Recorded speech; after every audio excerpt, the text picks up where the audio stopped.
Hey there, in this video you will learn how you can easily block someone or remove someone from your chat in Snapchat. So let's start.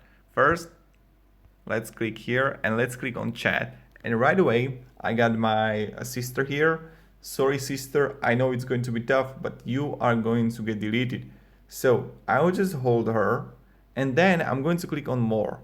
When I click on more, you have two options here to block or remove a friend.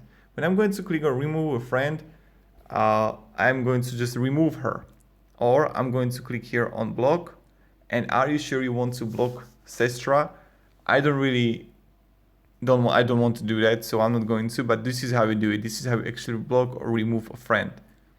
So that's kind of it. Thank you very much everybody for watching.